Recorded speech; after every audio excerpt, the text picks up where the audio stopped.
from closed session, and I have the following disclosure. By a 4-0 vote with Vice Mayor Robles absent, the City Council authorized and directed the City Attorney's Office to defend the cases of Say-Chu versus the City of Elk Grove and Rogers versus the City of Elk Grove as identified by the case number on the City Council meeting agenda.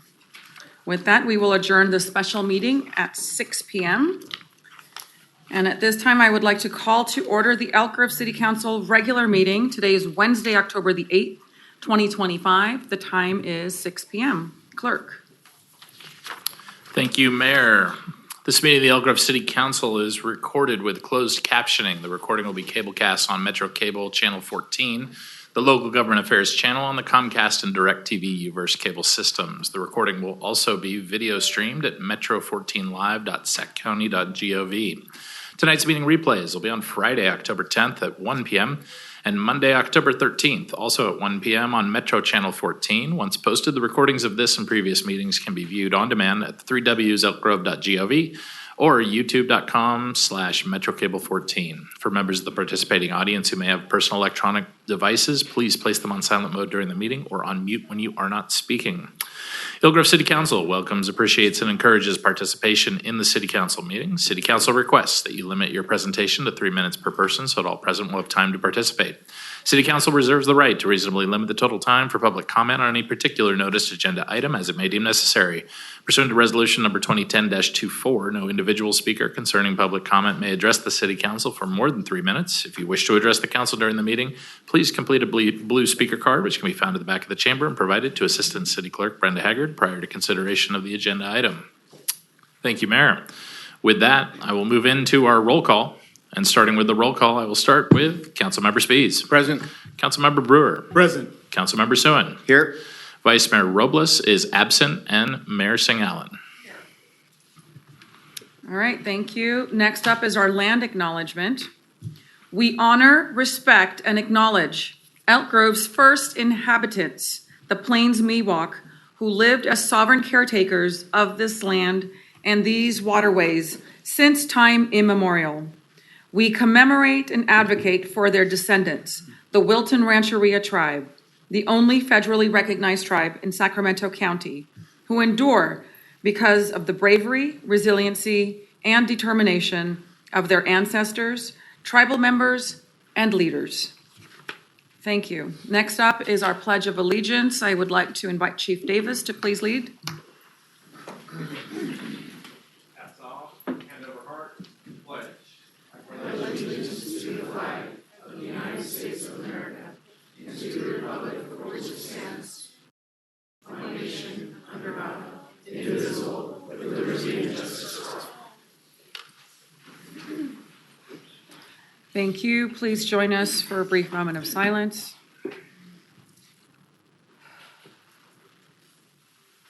Thank you. May I get an approval of the agenda? So moved. Second.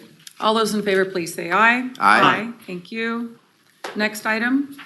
Under Section 3, there are no closed session items on the regular agenda, so that will advance us to Section 4, our presentations and announcements. And that first item being item 4.1, the proclamation recognizing October 13th, 2025 as Indigenous Peoples Day.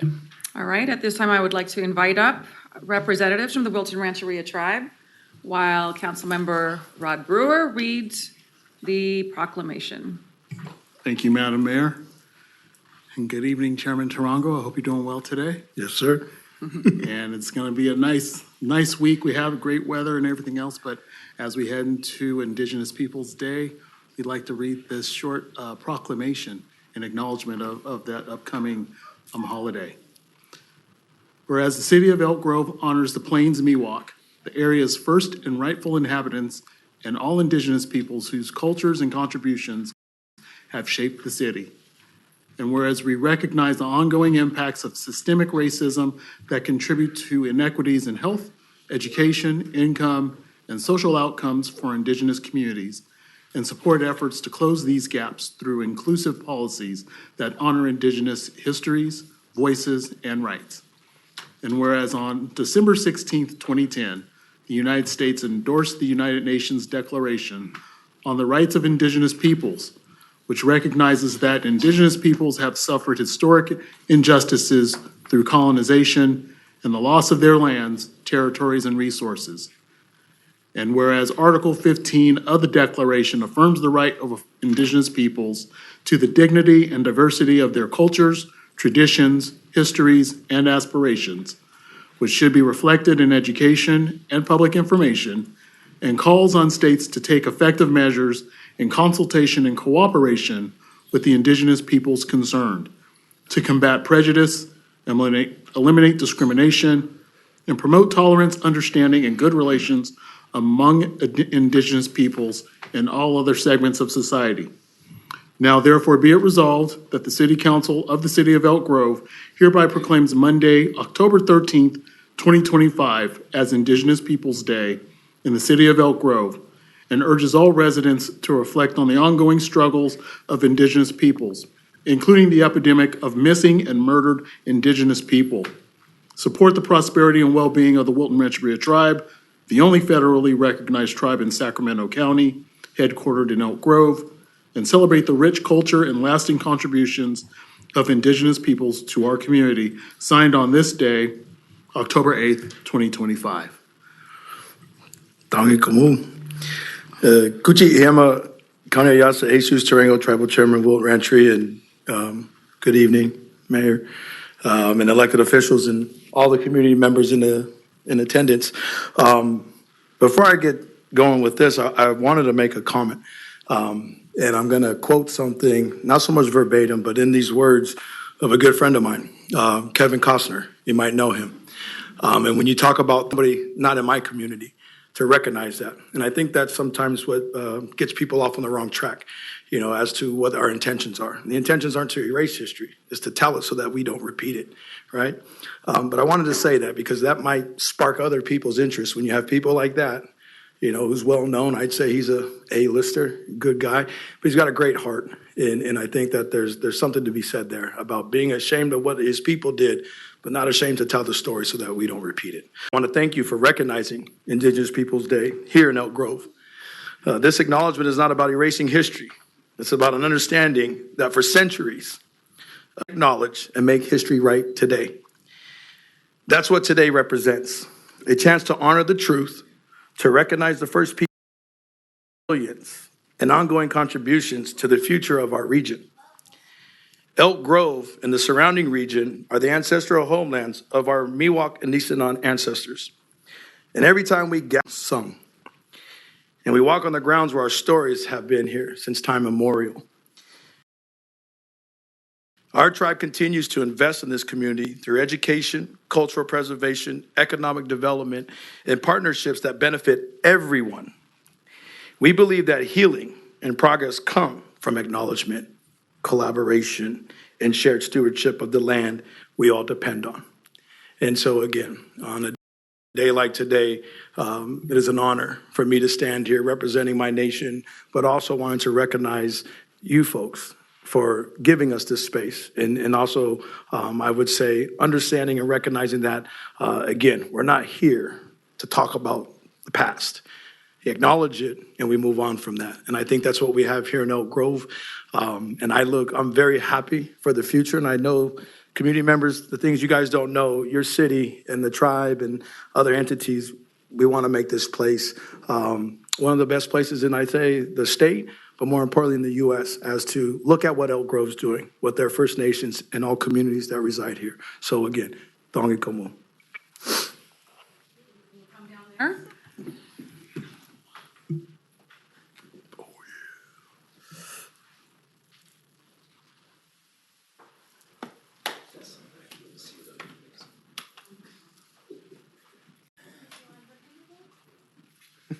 Hey, brother.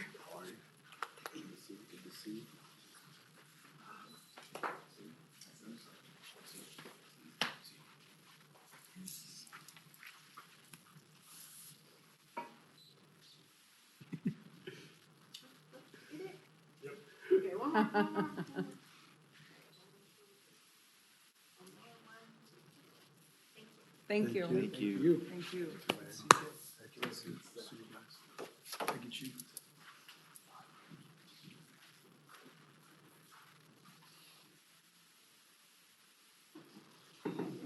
Chairman Tarango, we're very excited about next month. Oh, yeah. Charting a new history, a new tradition as we proudly fly the tribal flag outside City Hall. Looking forward to that. Thank you. All right, so next up is our proclamation recognizing October 2025 as Domestic Violence Action Month. I would like to call forward Julie Seawold Bornhoft with Weave. Did I say it correctly? Yes. Oh, excellent. And assisting will be Councilmember Darren Soon. Yes. Hi, Julie. Hi.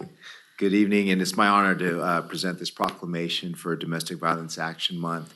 Domestic violence is the most common violent crime in our city and in many cities, so it's great to raise awareness about this.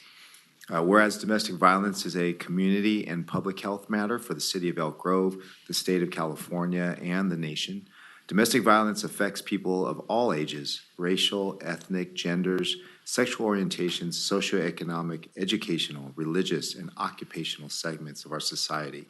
And whereas children who experience domestic violence experience physical abuse and neglect at rates much higher than the national average and have higher risks of substance abuse, cognitive and development problems, anxiety, and other trauma-related factors.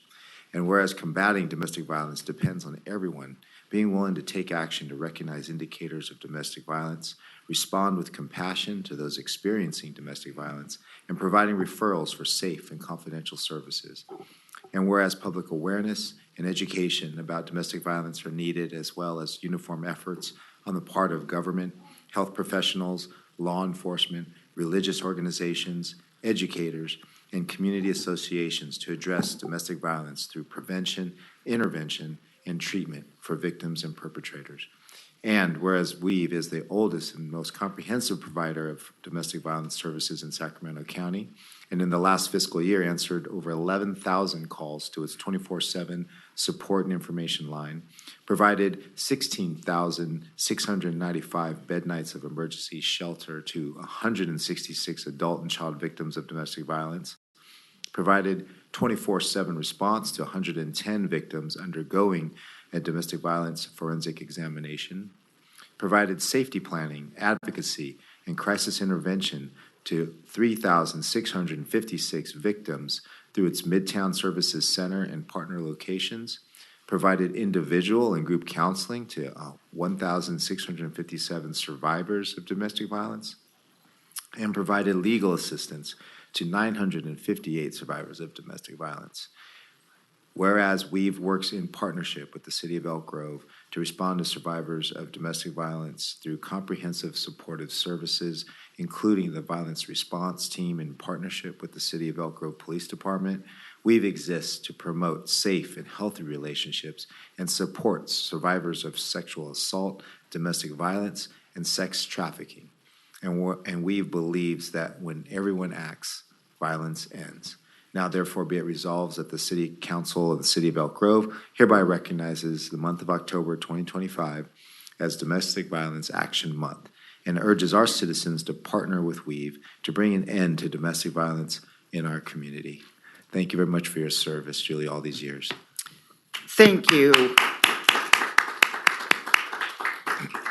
And I did just want to say thank you. There's a partnership going back over 2 decades now of near continuous advocacy and partnership and deep appreciation for the leadership from the city and particularly the Elk Grove Police Department. Thank you.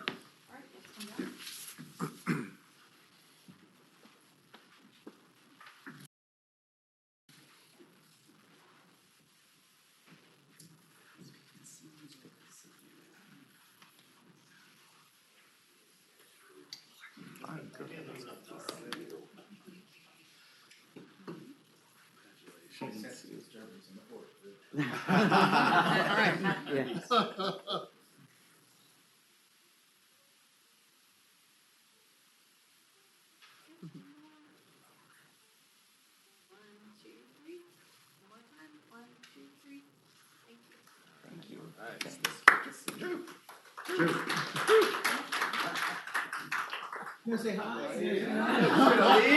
on. Good to see you, Jordan. Good to see you too.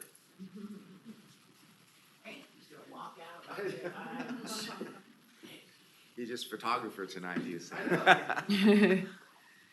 All right, next up is proclamation declaring October 2025 as Disability Awareness Month. At this time, I would like to call up the Disability Advisory Committee, and assisting will be Councilmember Kevin Spies. Thank you, Madam Mayor. Come on up. Oh, hi.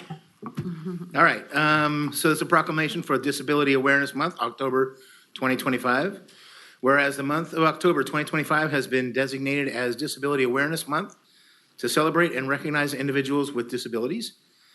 And disability in no way diminishes the right of individuals to live independently, enjoy self-determination, make choices, contribute to society, and experience the economic, political, social, cultural, and educational mainstream of American society. Whereas the goals of this city include providing individuals with disabilities the opportunities and support to make informed choices and decisions, live in homes and communities where they can exercise their full rights, and pursue meaningful and productive lives, contribute to their family, community, state, and nation, and achieve full inclusion in society. Now therefore be it resolved that the City Council of the City of Elk Grove hereby proclaims October 2025 as Disability Awareness Month in the City of Elk Grove, and asks the community to join in honoring individuals with disabilities. Signed this 8th day of October 2025. All right, thank you. Thank you. I'm happy to be here to represent the Disability Advisory Committee to accept this proclamation. We enjoy serving the city, and we believe in the talent and potential of all individuals with disabilities. We know that the city supports that as well, and really the untapped potential is important, especially this month is also National Disability Employment Awareness Month, and so I'd like to recognize that unofficially as well. So thank you very much. Thank you. Thank you. All right, let's go down.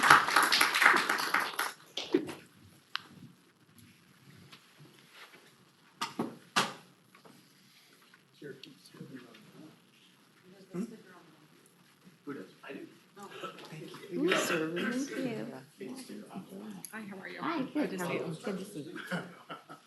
Congratulations. Red, white, and blue. Yes, America is here. Nice. The black sheep. Okay. Kevin's got orange on for Taylor Swift. I've got what? Oh, Tell you later. Taylor Swift. Ready? 1, 2, 3. One more time. 1, 2, 3. thank you. It's all these subliminal messages. Taylor Swift? Oh, all right. I know, I didn't know it was a Swiftie. Sure. Yeah. Her new album dropped this week. Come on. You didn't know? No. Now I do. Now you know. All right, next up is 4.4. Oh, I'm sorry, please. No, I'm here for the That next is one. 4.4. Oh, I'm here for the next one. I'm Yes, supposed to stay, Oh. yes. sorry. My fault. yeah, I'm like, what are you talking about? So now it's the recognition of the City of Elk Grove Disability Advisory Committee's 19th Annual Above and Beyond Program Accessibility Award. Yes, thank you. My name is Daisy Hughes. I'm happy to be here tonight. I am a member of the Disability Advisory Committee, and I'd also like to introduce the other members of the DAC. We're also known as the DAC. Steve Capps is the chair, Ann Hennessy is the vice chair, Ted Clark is member. We also have a newly appointed member, Joe Xavier. And tonight, we also have here with us Jim Ramsey, our Elk Grove City Staff Liaison, who we appreciate so much. So yes, as you said, tonight we celebrate the city's 19th Annual Above and Beyond Accessibility Awards. The award was created to recognize individuals, organizations, and businesses that have gone above and beyond for individuals with disabilities in our community. This award is important to the DAC and the city because it recognizes Elk Grove's diverse community and the care and support provided to those with disabilities. The nomination application includes questions like, has the nominee provided services to Elk Grove residents with disabilities within the last 12 months? Are the services free from discrimination? Does the nominee get paid for the services they provide? What are the services? Why are they needed? And what is the benefit or impact on those receiving the services? The recipient of this year's award is EG Speaks, a nonprofit organization whose mission is to empower and uplift students with disabilities and their families within the Elk Grove Unified School District. EG Speaks serves children, families, individuals impacted by special education needs, including those with disabilities or learning differences. They provide advocacy, resources, parent education, and community support to ensure that these individuals receive the necessary educational accommodations and services to succeed. Over 10,000 EGUSD students qualify for special education services, including IEPs, which are individualized education plans, and 504 plans. With EGUSD being one of the largest school districts in the state, the needs are extensive and there are many gaps that need to be filled. EG Speaks programs focus on equity in education, empowerment and advocacy, parent education and support, inclusive communities, and resource connection. We want to thank EG Speaks for supporting those with disabilities and helping to provide them with opportunities they might not ordinarily get, and for going above and beyond by working so hard in so many ways for Elk Grove students. We would like to show EG Speaks our gratitude by presenting a plaque, and I will read the plaque. City of Elk Grove Above and Beyond Accessibility Award, honoring EG Speaks for outstanding and dedicated service to improving the quality of life for individuals with disabilities. Elk Grove, California, October 2025. At this time, I'd like to call Amanda Scott. She is EG Speaks CEO and President. She is here with us today and would like to say a few words.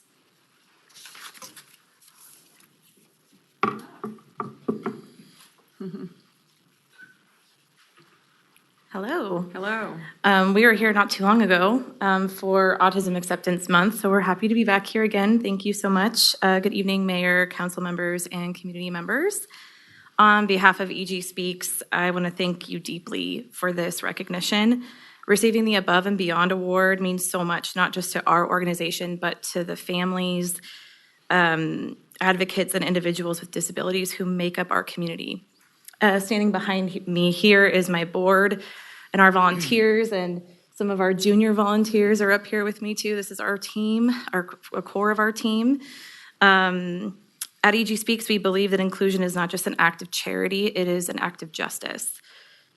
Every child, every adult, every family deserves to belong in our schools, our parks, and our public spaces. Our work is grounded in the idea that change happens when people are seen, heard, and supported, when communities like Elk Grove listen and take action. This award isn't just for us, it's for every parent who spoke up for their child, every youth who shared their story, every advocate who showed up to a meeting, and every partner in the city who believes that accessibility and equity matter. We're proud to live and work in a city that values collaboration and recognizes the importance of going above and beyond, not just for one group, but for everyone. And we are excited to build upon this partnership by exploring opportunities through city initiatives, grants, and community investments that help make Elk Grove a place where every resident can thrive. We're deeply grateful for this honor and for the city's ongoing commitment to equity and inclusion. It is so visible through everything that the city provides in terms of events we've been so lucky to participate in and provide spaces for. The work ahead, from creating more accessible spaces and expanding advocacy programs, takes collaboration and resources. And we look forward to continuing to work with the city to identify opportunities that help us keep this momentum going. So thank you. All right, congratulations. Great work, everyone. Thank you. Mayor, can request we could take a picture with Elk Grove Speaks in the DAC? Yeah, let's with do the it. award? Would that be all right? Everyone come up. We'll join you down there.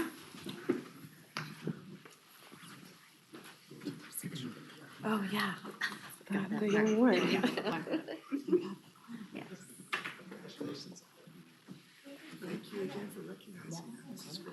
Thank you. Congratulations. Thank you. Thank you so much. All right, I'm gonna put this somewhere here. Why don't you scooch this way here? All right, I'm gonna just stick my head out here. We're good. Would it be possible to bring, some of our shorter friends to the middle here?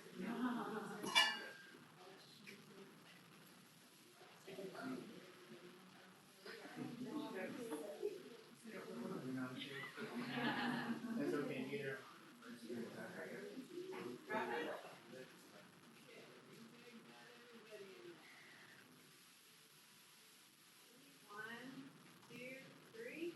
One more time. One, two, three. All right, thanks everyone.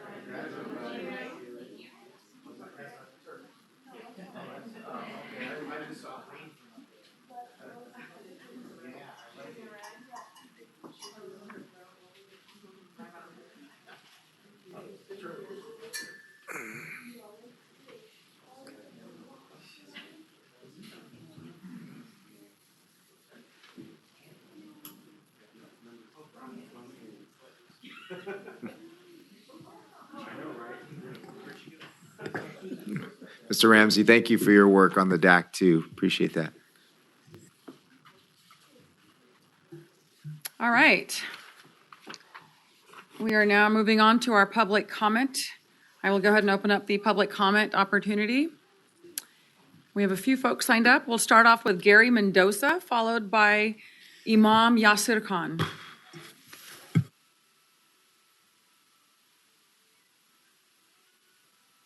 Good evening, Mayor and Councilmen. I'm Gary Mendoza with Nanosecond Productions, and I'm here this evening to pretty much introduce and promote our TAP, our new program called TAP.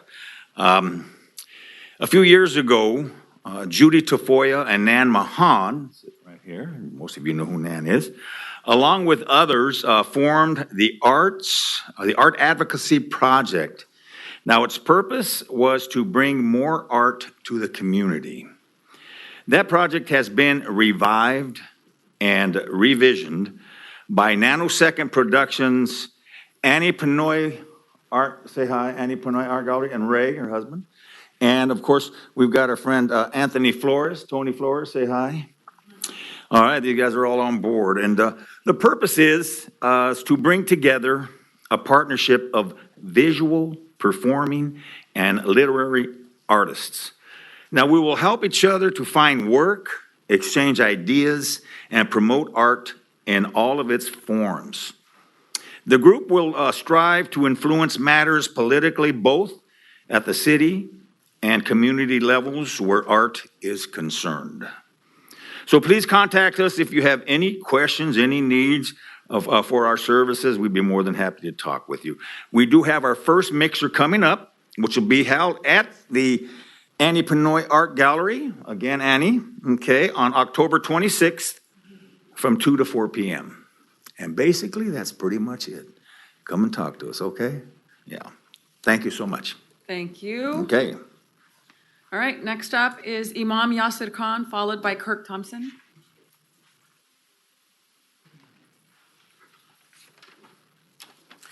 Good evening.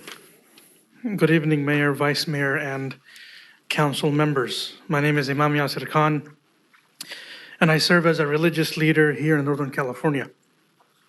For more than a decade, since 2014, I've walked alongside families through some of their most difficult moments: drug overdoses, suicides, attempts, domestic violence, homelessness, and countless mental health crises that often go unseen. That's why I'm here tonight, not only as an imam, but as a community member, introducing a fully subsidized mental health resource called Student 365, part of Call a Doctor Plus, a program backed by Goldman Sachs and funded by the U.S. Treasury Department. This program is not a grant, and it does not replace or compete with any existing mental health provider or district contract. It is simply free federal funding that every K-12 district in the United States can choose to accept or leave on the table. There are no fiscal implications, no reimbursements, and no strings attached. It's basically free money already allocated to support students, parents, and staff. Elk Grove Unified School District serves approximately 63,000 students, along with 6,700 staff, nearly 70,000 people in total. Through this program, each student and staff member is eligible for approximately $15 per year for 3 years. That translates to roughly $1 million per year, or over $3 million total over 3 years, in fully funded mental health services for this community. These funds provide 24/7 access to licensed counselors, pediatric behavioral health specialists, crisis support teams, and family assistance tools, accessible by phone, video, text, chat, or in person. The platform bridges the gaps when school counselors aren't available, evenings, weekends, holidays, and summer breaks, ensuring no student, teacher, or parent is left without support. I'm currently working with dozens of school districts nationwide to help them access the same resource. I would never stand behind something that wasn't proven, compliant, and real. As someone who has witnessed firsthand the human cost of untreated mental illness, I believe mental health is a human right for everyone, regardless of sexual orientation, gender, identity, religion, ethnicity, or income. Tonight, I'm asking for your support in encouraging Elk Grove Unified School District to explore this opportunity and to help me raise awareness across other school districts, perhaps you may have connections to, so that this free resource can reach as many communities and families as possible. This is a rare opportunity where doing the right thing doesn't cost anything. Millions of dollars are sitting unclaimed, waiting to be used to strengthen our students, educators, and families. Thank you, Imam. I look forward to working with all of you. Thank you. Thank you. I think your request is specific to the school district. Yes. And so I'm more than happy to reach out and help connect you with Yes. the right people. Thank you, Mayor. There. Yes. Okay, yes. thank you, sir. Thank you. Thank you. Next up is Kirk Thompson, followed by Lynn Wheat.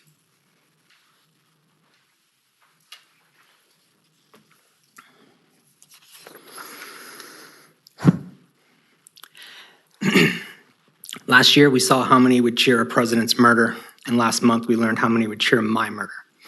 2 years ago, I stood before this council warning about escalating rhetoric when I asked for help removing pornographic books from school libraries, books that are still there, by the way. For that, I was accused of making queer people unsafe and killing students. So let's be clear, words are not violence. Violence is violence, and we saw that on September 10th in Utah. Now, I took Charlie Kirk's murder personally. We share a name for sure, but it was more.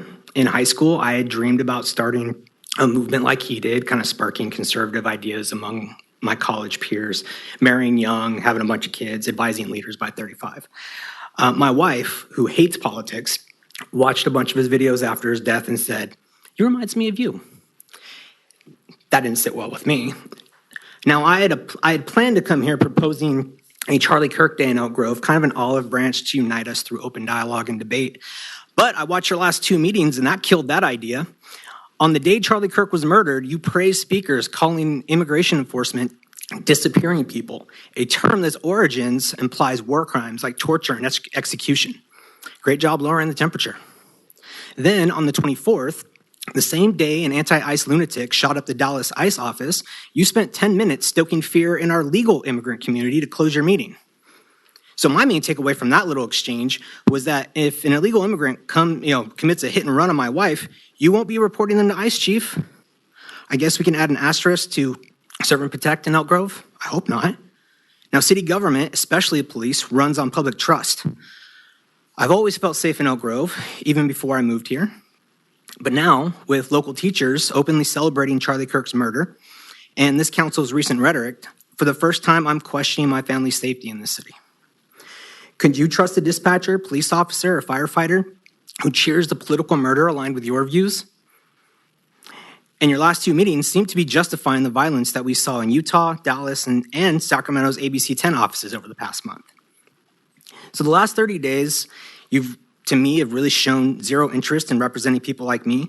So I'd have to assume you'd find a way to justify violence against me and my family. If you want to prove me wrong, you could A good way to start would be stop painting people like me as pro-terror squad for having center-right politics. That would be a good start.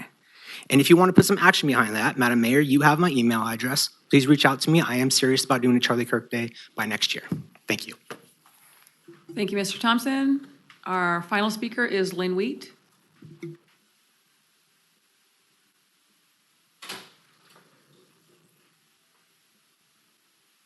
Good evening. So the city is looking at doing something about Old Town, and I remember when it was done before at $12 million of our taxpayer money. And so I went to social media and find it quite interesting that I'm not the only complainer or have negative ideas about what's going on. So let me share a few until I run out of my 3 minutes. So the thread started with, will the city ever get real about Old Town?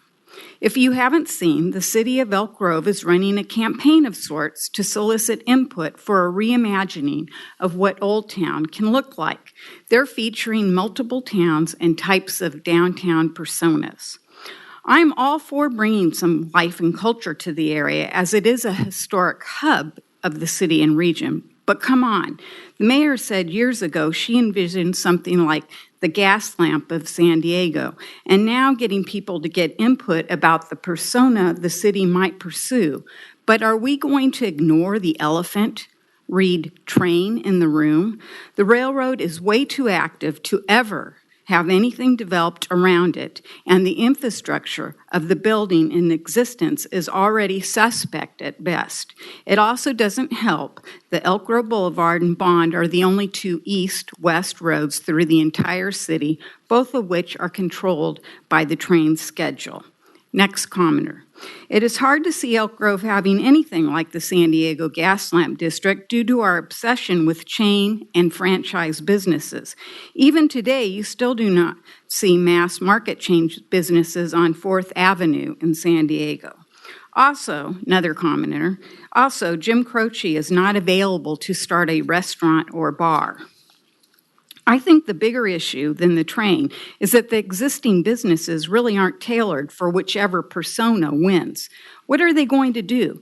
Kick out all the existing businesses? Day spas and hair salons, another commenter. Day spas and hair salons seem to be numerous in the Old Town, not terribly exciting.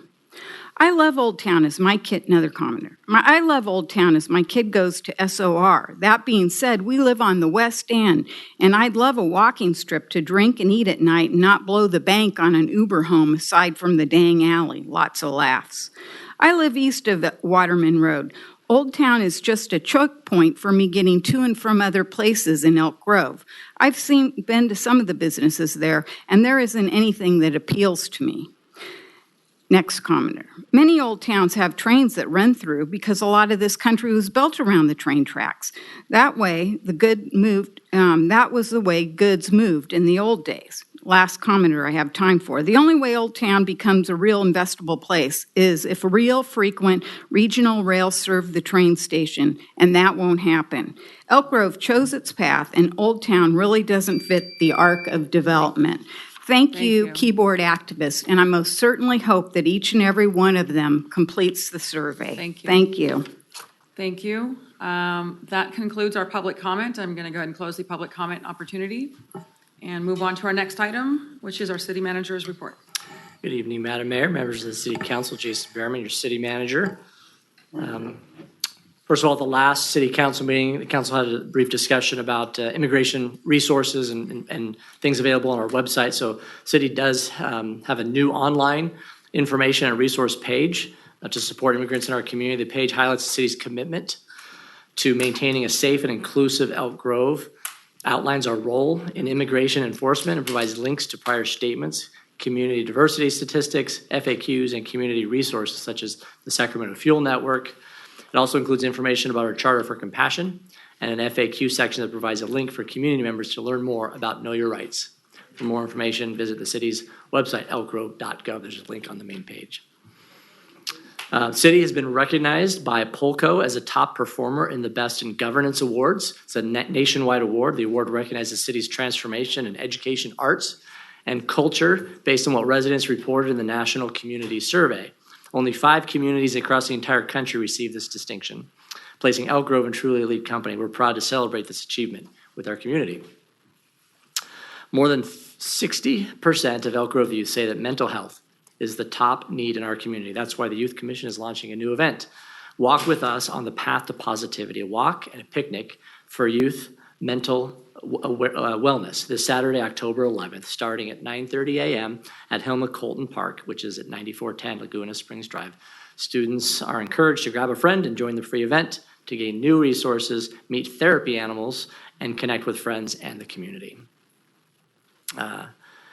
Elk Grove Animal Shelter is celebrating homecoming season by waiving adoption fees through Wednesday, October 15th. Find your forever homecoming date among the adopted animals at the Elk Grove Animal Shelter. Visit the shelter Tuesday through Sunday, noon to 6 p.m. at our animal shelter to view the adoptable pets. You can also view them online. And come on down and find your forever new family member. Let's see, high school marching bands from throughout Northern California will converge on Elk Grove streets and school sites this Saturday, October 11th, to compete in the Franklin High School Invitational Band Review. To accommodate the event, road closures and alternative routes around the event will be in place between the hours of 10 a.m. and 3 p.m. Motorists encouraged to plan accordingly. Franklin High School Invitational Band Review is the primary fundraising event for the Franklin High School Band Program. City of Elk Grove is among the major event sponsors. We're excited to share the city's 25th anniversary photo contest received over 100 submissions from talented community members. The Arts and Creative Economy Subcommittee has carefully reviewed all of the entries and selected the finalists. Finalists will be featured on the city's website, and residents will soon be invited to take part in voting for their favorite photo. The winners will be unveiled at the Elk Grove Fine Arts Center during a special reception on Saturday, November 8th. Everyone is invited. More information on voting opportunities and the unveiling event will be released soon. The city, of course, as everybody knows, city is planning a permanent homeless shelter in the city and is asking for community input on what matters most when choosing a location. A short online survey is open now through next Friday, October 17th. Residents are asked to rank key site criteria. Community feedback will guide how potential locations are evaluated and ensure the project reflects community values. Next Monday, you're invited to District 56 from 6:30 to 8:30 to celebrate Diwali. Magical evening celebrates the power of light over darkness and good over evil. The event is free to attend and open to all ages. The City of Elk Grove also is a major sponsor for this event. And finally, just in time for fall planting, the city's recycling waste team has launched a new compost corner at Elk Grove Park. Elk Grove residents can pick up free compost at a self-serve station located in the parking lot at Elk Grove Florin and East Stockton Boulevard during normal park hours starting this Friday, October 10th, until the weather turns bad. This is a self-service station, meaning residents need to bring their own containers and shovels and take as much as they want. Supplies are limited, but will be replenished weekly, weather permitting. And that concludes my report. I'm happy to answer any questions that the council might have. All right, thank you for that thorough report. Any questions or comments? All right, seeing none, we will move on. Thank you. Next up is our consent calendar items. At this time, I will go ahead and open up the public comment opportunity for consent. I don't see anyone signed up. Going to close public comment. Any questions or comments? If not, I look for approval. Move consent. All those in favor, please say aye. Aye. Thank you. Next item, 8.1.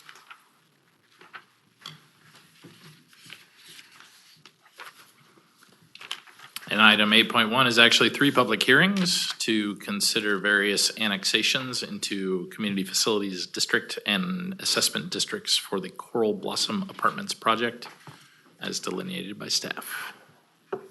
Good evening, Madam Mayor, Vice Mayor, who's not here, and City Council. Council members, I am Cindy Tiffany, and I'm a Finance and Budget Analyst. I'm here to present the proposed annexations. The city currently maintains 8 special tax districts. Annexations into appropriate districts are part of the project approval project. Requirements are specific for each project and vary according to geographic location and building use, and these rates are adjusted annually. The project I bring today is the annexation of the Coral Blossom Apartments. They would be annexing it into 3 districts. The project is a multifamily residential project made up of 81 family units. The annexation requirements for this project are CFD 2006-1 maintenance district, the maintenance services, the street maintenance district, and the stormwater drainage fee. The project is located south of Calvine Road along the west side of Elk Grove, Florida. This concludes my presentation. I'm here if you have any questions. All right, thank you. At this time, I will declare the public hearing for CFD 2006-1 Annex 104 open and open up public comment opportunity. No one has signed up to speak. I'll close public comment and declare the public hearing for CFD 2006-1 Annex 104 is now closed, and look for motion A1. Motion A1. Second. All those in favor, please say aye. Aye. Thank you. What are the results of the ballot tabulation? Of 81 possible votes, 81 affirmative votes were cast authorizing the city of Elk Grove to levy a special tax at the rate apportioned and described. The measure passes with more than 2/3 of all votes cast in the election in favor of the measure. A resolution declaring the results of the election is available for council consideration. Thank you. Looking for motions A2 and A3. Motion A2 and A3. Second. All those in favor, please say aye. Aye. Thank you. Next, I would like to declare the hearing for SMD 3-AT Annex 57 open and open up public comment. No one has signed up to speak. I'm closing public comment. Declaring the public hearing for SMD 3-AT Annex 57 is now closed, and request the results of the ballot tabulation. There is no majority protest of 81 possible votes weighted according to the proportional financial obligation for the property. 81 affirmative votes were returned. The ballot approves the proposed assessment and the proposed inflation adjustment limit described for the parcel identified in the ballot. A resolution determining the levy assessments in the district is available for council consideration. Thank you. Looking for motion B. Motion B. Second. All those in favor, please say aye. Aye. Thank you. Next, I would like to declare the public hearing for SWDF Annex 74 now open and open up public comment. No one signed up to speak. I'm closing public comment and declaring that the public hearing for SWDF Annex 74 is now closed, and look for the results of the ballot tabulation. And again, there is no majority protest of 81 possible votes weighted according to the proportional financial obligation for each property. 81 affirmative votes were returned. The ballot approves the proposed assessment and the proposed inflation adjustment limit described for the parcel identified in the ballot. A resolution determining the levy assessments in the district is available for council consideration. Thank you. Looking for motion C. Motion C. Second. All those in favor, please say aye. Aye. Thank you. All right, we are moving on to our next item, 9.1. Receive the results of the 2025 National Business Survey.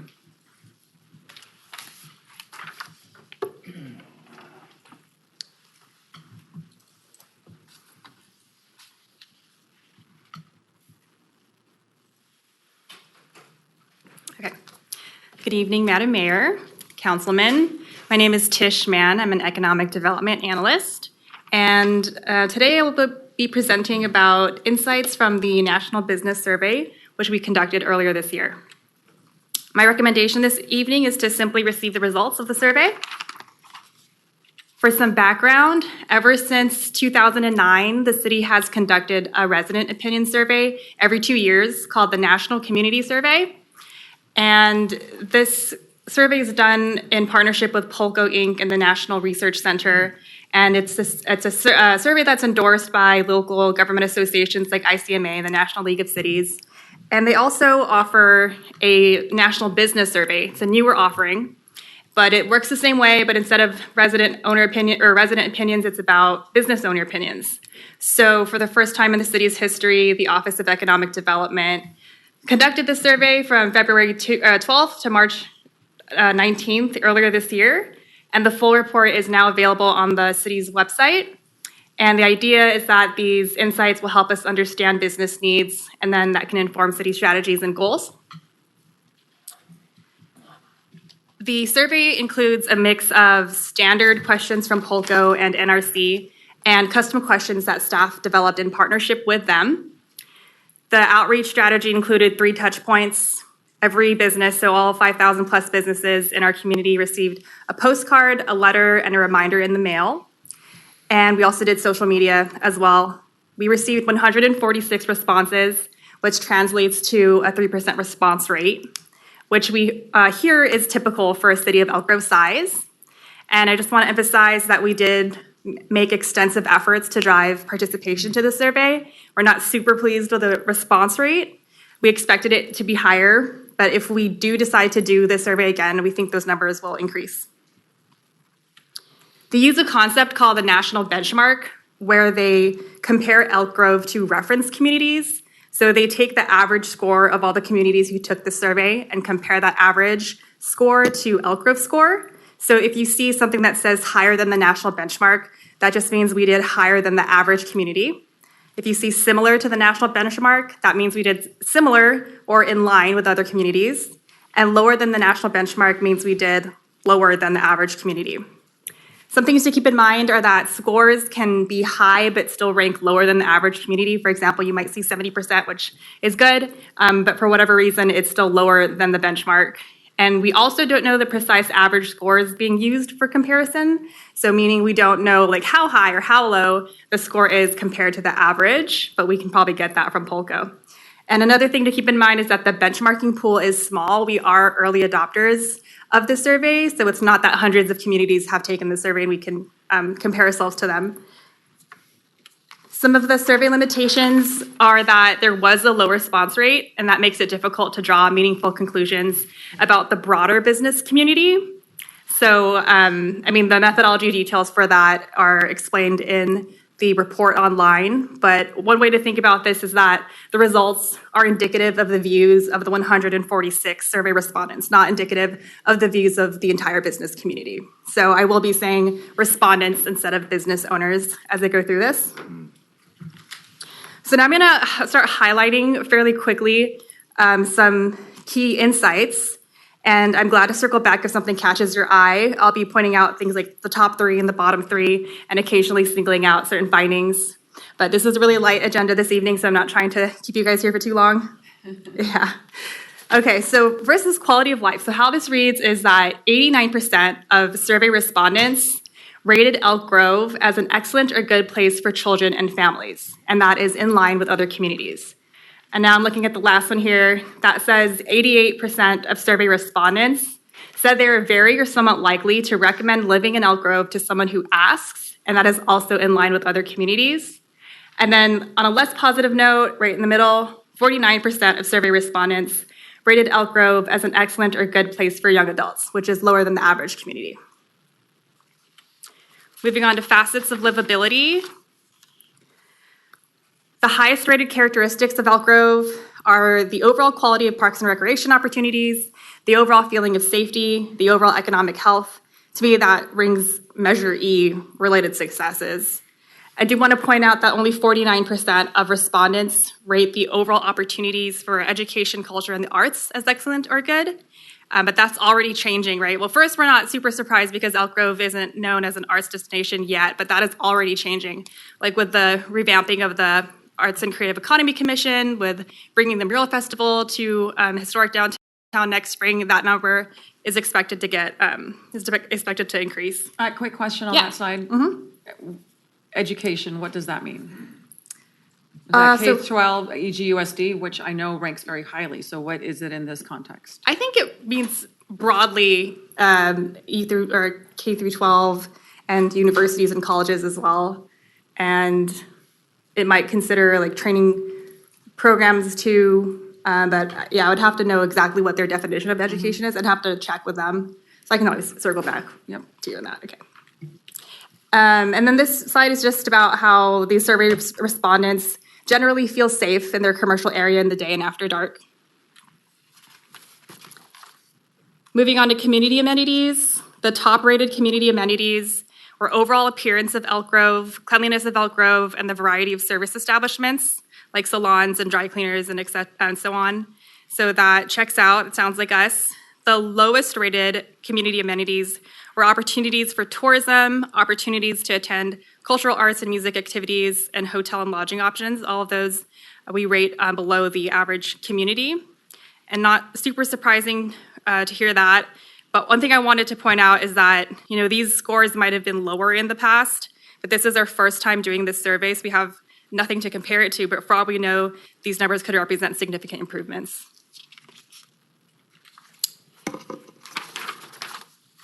I want to point out on this slide that 58% of survey respondents rated the quality of shopping opportunities as excellent or good, and 60% of the respondents rated the quality of restaurants and places to eat as excellent or good, and both of those are below the national benchmark. Not a huge surprise, but we are already addressing these areas with initiatives like the Brewery, Restaurant, and Winery Incentive Program. We've already done 3 grants, and it's only been a couple of years since that program's been in existence, and there's more in the pipe. And also, we're already seeing a change in our local economy with, in the past year and a half, maybe 2 years, we've welcomed Nordstrom Rack and Macy's and other high-end retail companies, and we're seeing restaurants from Midtown like Station 16, later Interlude, we have Kajiken. So as our landscape changes, this number should go up if we do this survey again. Tish, sorry, can you back, just because over the recent weekend with the Wi-Fi going down in the park and around, this internet connection, where are we? We approved the contract for Verizon and AT&T, and I know it's their own pace, but does somebody know where we are at with getting these small cells and things up around our city? So I know we have a broadband feasibility study that's really early on. It's still being developed, but I think earlier or later this year, there's going to be a presentation about it. And it's a feasibility study where they're going to address the broadband needs in our city. Yeah, I think more specifically, so the Verizon facility at District 56, I believe construction has started on that. They've started doing some utility work out on Civic Center. There's an AT&T site down at the Mesa apartment complex that's on hold pending some resolution of site development issues out there. There was one, I believe, on the east side of town that's also approved that I don't think's quite started construction yet, but should be moving forward soon. Verizon's also brought online their facility at Luddick Park, so that's helping with some issues. But Tish is right, yeah, we've got some other stuff around broadband we continue to look at that's more about site broadband service as opposed to cellular service. The cellular, okay, the Wi-Fi. Unfortunately, in the case of Saturday, a lot of the different operators were utilizing the same backbone, which was hit in the incident. And so it created bottlenecks for Verizon, T-Mobile, AT&T, and Consolidated Communications. All 4 of them were affected. Wow, okay, thank you. And just real quick, in terms of small cell devices, we can get back to you on the number that have been installed relative to our agreements with the various companies. Oh, that'd be fantastic, because those contracts, we approved those 4 or 5 years ago, so I'm just waiting. Yeah, yeah. Yeah, exactly. So, yeah, thank you, that'd be great. Thank you. Moving on to business climate. 70% of respondents rated Elk Grove as an excellent or good place to do business. 91% said that they are somewhat or very likely to keep their business in Elk Grove for the next 5 years. Apparently, we could do better when it comes to communicating during city construction, when it comes to streets and utilities, etc. We are lower than the average community in that area. With workforce support, I want to point out that the top 3 challenges or the most common challenges are cost of living, affordability of housing, and affordability of childcare. Only 24% of respondents rate the cost of living in Elk Grove as excellent or good. 26% of respondents rate the affordability of housing as excellent or good in Elk Grove, and 29% of respondents rate the affordability of childcare as excellent or good in Elk Grove. And all these things impact workforce, employees. But I do want to say that these issues aren't exclusive to Elk Grove. They're happening all across California and across the nation because of the affordability crisis, broadly speaking. So this slide I want to point out that 40% of survey respondents rate the affordability and variety of education and training opportunities as excellent or good. That's something to know, to keep in mind as we develop our workforce development strategies.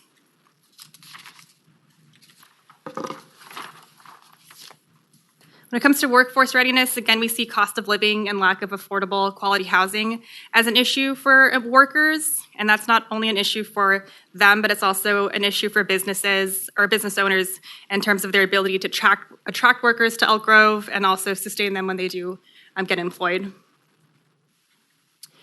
And there is an indicator of an issue around our employees and employment options not having the educational qualifications and skills needed for their job. We rate lower than the average community in those areas. And when it comes to business growth, 74% of respondents expect their business to grow in the next 5 years. 61% report that they have grown in the past 5 years. And 33% plan to hire in the next 6 to 12 months. What might they be hiring for? Mostly it's semi-skilled jobs, and then after that, skill jobs.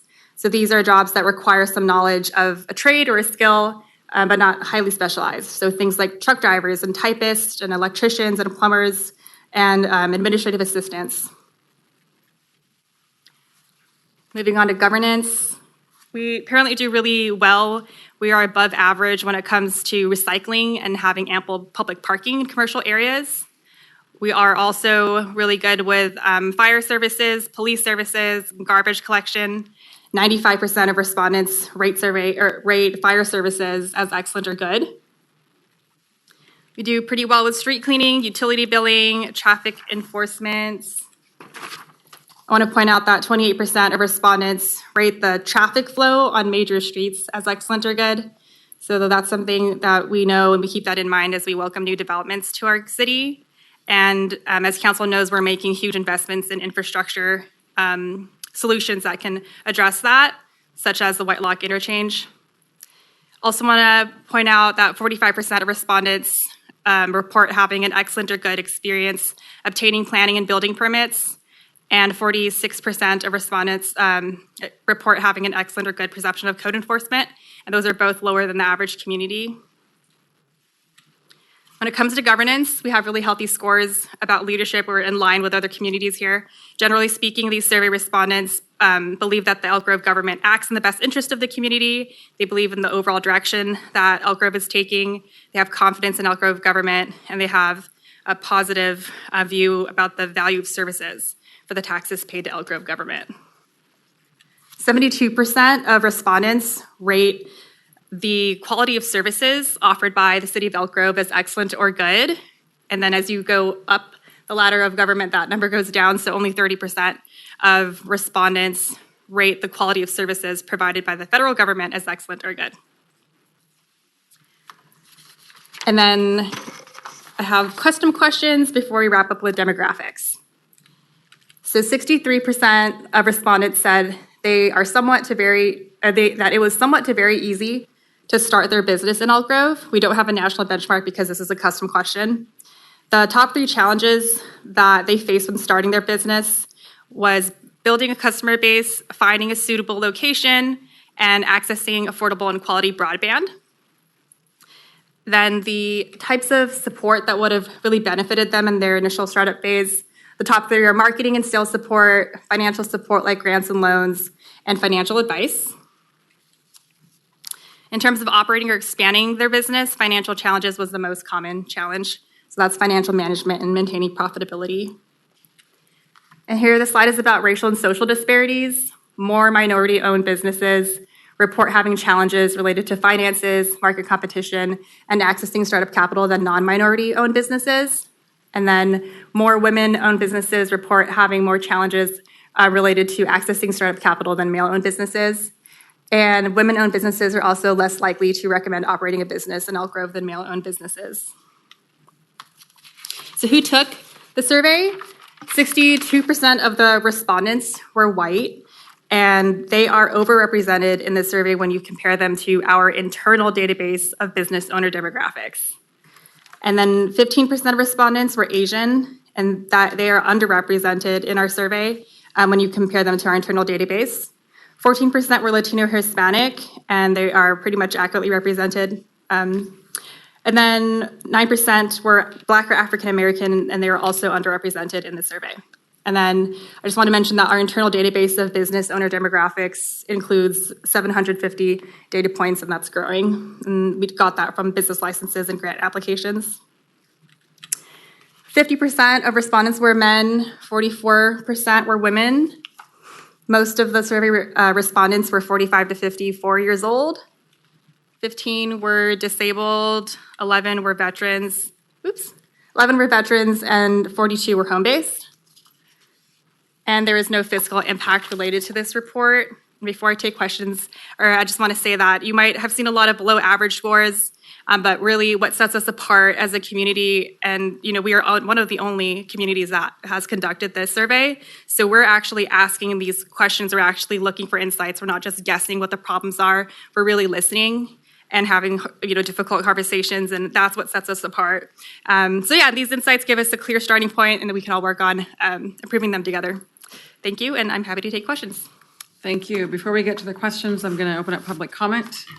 I do not have anyone signed up to speak. I'll close public comment. Was one of the questions of these businesses, I'd be curious to see how many of them are also residents. Was that a question that was asked at all? So we don't have access to that information because it was anonymous. We don't even know the type, like who took it. Yeah. So you wouldn't consider this to be a scientifically accurate? Yeah, that's survey, true. It didn't take a random sampling, so it's not technically scientifically accurate or valid. No traditional margin of error was calculated. Because what they did is they polled all 5,000 businesses instead of taking a random sample, so that kind of disqualifies them from being technically valid, statistically valid. Okay, so as are we imagining this to be an annual thing, or? It would be biannual to take place on the opposite years of the National Community Survey. But if we don't want to do it again, we don't have to, we could try it one more time and see if the response rate goes up. If it doesn't, then maybe we just. Well, I'm not as interested in, I'm more interested in how many respond. That's a more accurate sampling of the business community, so that if there are areas. What I found this to be, it was all over the map. There just didn't seem to be a lot of consistency or themes or anything. So it's a little hard for me to really wrap my head around the data that we're seeing here when it's not it's not a scientifically based, it's random. I would like to see how we can improve it, because I do think there's value in the data. But as long as we're getting and capturing the actual data, the disproportionality of even the ethnic breakdown, that also poses some challenges there for me in terms of really looking at it for accuracy. Is there a way to partner with the chamber and really do a deeper dive to get responses? And I'll leave that up to your department or how, but sometimes it may require field visits and actually getting the responses versus filling out something more anonymous and something along those lines. I don't know. I think there's value in there, but it's just hard for me to assess this, given that it was just really all over the place. We can definitely improve our outreach strategies if we do it again. It's our first time doing it, so there's a lot of different ways that we can improve it. There's a lot going on there, so, I don't want to take away from those that took time to fill it out, but I definitely want more information. To me, I don't know that it's a very accurate picture of Elk Grove and the business climate. It's just really those that felt like responding. So if to the point that where we can get more respondents and do the deeper dive to improve. I think some of this was not surprising, like broadband and things like that. I think that's pretty well known. But it's fascinating. So I'm glad that you did it. But I think there's a lot more in terms of what we can do as a city, and maybe we look at our other business community partners. I really want to see more engagement from the businesses. If we're looking to improve services, we need to make sure we have accurate data. So that's just some of my initial thoughts on this. Councilmember Sun? Yeah, thank you, Mayor. Tish, thanks for the information. I also think it's a worthy effort to do this, and I appreciate the data as well, but how do you trust something that's plus or minus 10 percentage points, right? Because it's not statistically accurate, and you know, it's you know, I think we always talk about relying on the data. So I'm wondering if there's another tool, you know, that is statistically accurate, and maybe there's not, but maybe there's a way to refine this somehow in terms of getting more participation. And I agree with the mayor in that regard. Is we want to rely on this, and it's tough to rely on something that's plus or minus 10 points of accuracy. What was I was going to say? It was certainly there's things in here that there's things for us to work on, which is great. And you pointed out a lot of it we are working on too. So I think all of this means it just reinforces the things that we're doing, right? Which is a good indicator. But again, if we can get a little bit more refinement to the statistical accuracy, that would be good. So thank you. Thank you. Councilmember Brewer? You know, I want to thank you, Tish, and I want to thank Darren for compiling the study and what we have before us. But unfortunately, we have 146 people respond. When we've casted a net of 5,000 people, it's inconclusive.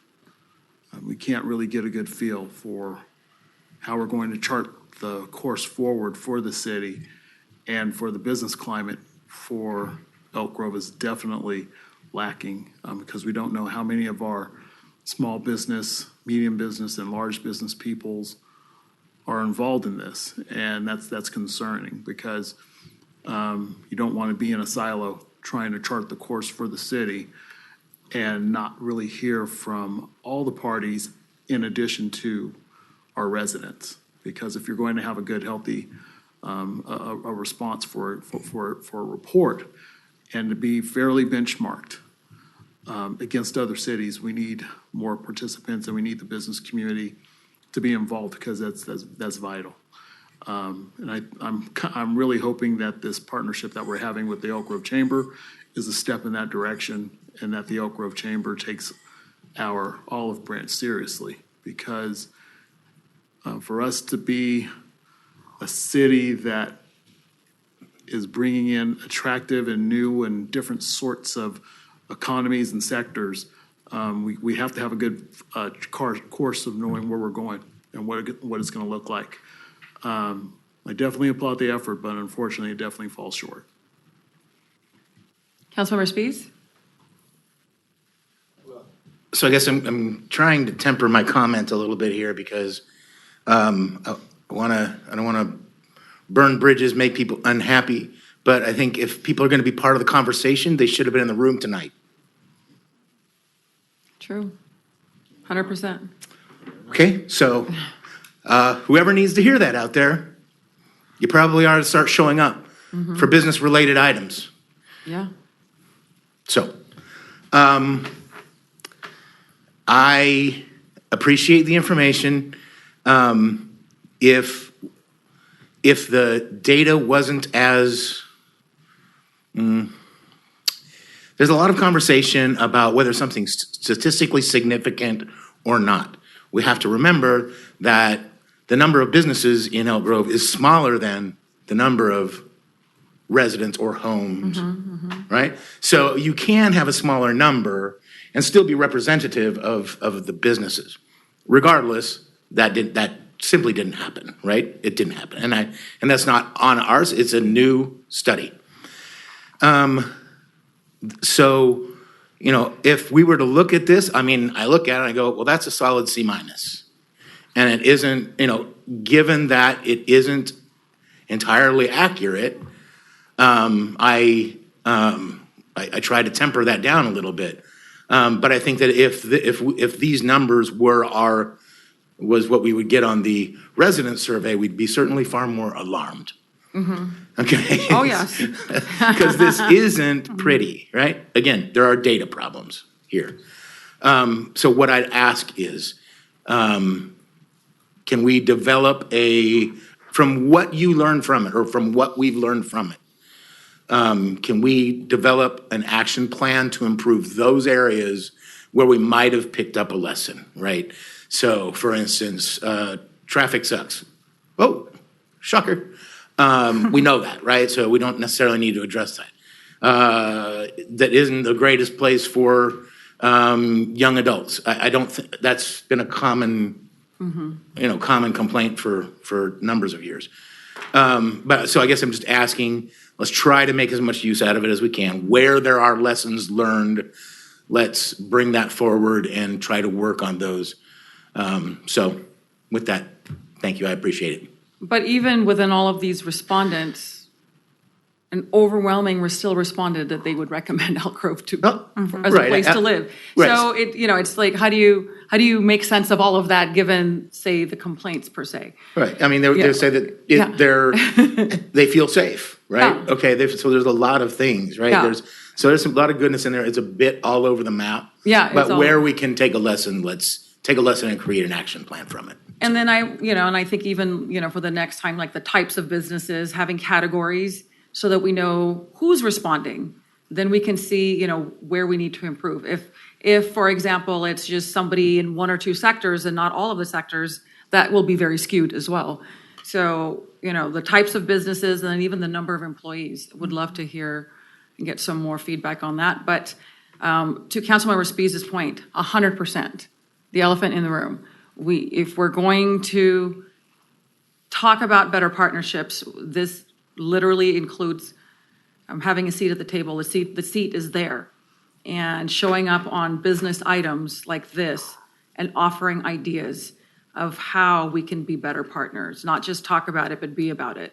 So I appreciate you bringing that up. I absolutely agree. Thank you. Thank you. Can I address you? Can Yes. I address the council for a minute? Please. Tish did a great job presenting this, right? Yes. And I thank her.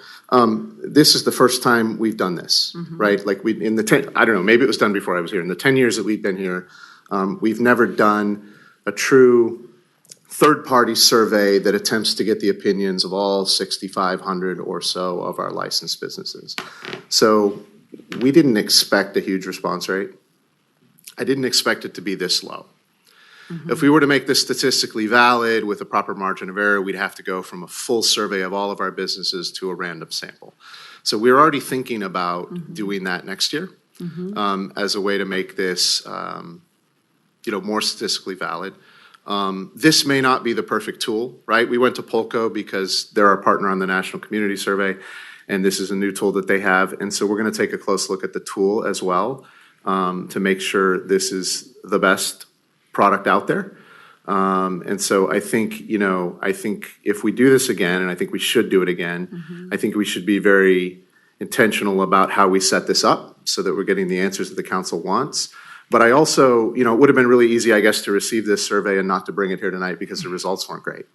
And that's not our value. Our value is transparency. So we decided to bring it to you and show you, we got a really low response rate, and we're just as disappointed with that as you are, and we're going to take steps to improve it. And we scored low in some areas, and we're just as disappointed in that as you are. And I'm going to work with my colleagues, and we will develop that plan of action. And I'm confident that as we do this survey work, the response rate will go up, and the satisfaction levels will go up because we're already tackling most of these issues. So I just wanted to close with that. I hope I want to make sure you understand. We're not criticizing that at all. We're happy you brought it forward. We're happy to whatever the results were, we're happy to receive them.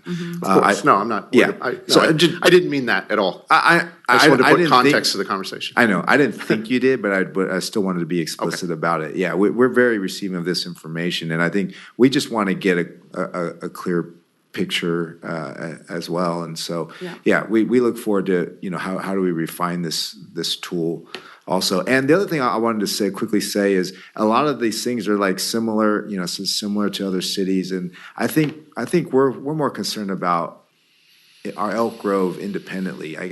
I'm not, how we compare is against ourselves, right? So I'm not, things like similar to other cities, that Who doesn't. are the cities? I don't know. And even if it did, it doesn't matter to me. Yeah. I'm worried about how we're doing, right, independently. As are we. Continuous improvement. Yeah. I mean, As are that's, we. I think, Yeah. it's always a great goal, continuous improvement. I think to Councilmember Sewin's point, I like to see what, I'm glad that you brought this forward. We want Yeah. to see, because I think we share the same concerns you do. So know that we validated what you're thinking as well. Yeah, good, good. No, I didn't mean my comments to be defensive at all. And Tish did a great job I just wanted to make sure you presenting had, I just want to make sure you what had you that, have. had that context, and yes, she did do a great job. Yeah, So- no, she did a phenomenal job. But if we can give the company more tools and just improve, like we said, how do we get better samples? More businesses, diversity of business. I don't know that these were all one or two industries, which case it would be very skewed and not necessarily representative. So I don't want to overreact, but I also don't want to underreact. I really don't have a reaction other than there's just a lot going on and good to know. Yeah, well, we're going to firm it up as we move forward. It's going to get better, I assure you. So, But thank you. thank you. Thank you. Excellent. All right, so you have received the info. Next up is council comments, reports, future agenda items. Councilmember Spies, anything? Councilmember Brewer? No items to report. Thank you. Councilmember Tuen? Thank you, Mayor. We had our sewer district meeting today, but also last week, I want to give a big shout out to our staff here, Shandon and Jason and the entire team, and Kristen and her team. We hosted the Sacramento Area Council of Governments for a workshop on regionalism. And it was our chance to showcase our city to the 6-county, 22-city region. Thank you, Mayor, for coming by and giving a nice welcome, as well as Vice Chairwoman Raquel Williams from Wilton Rancheria was also welcomed us.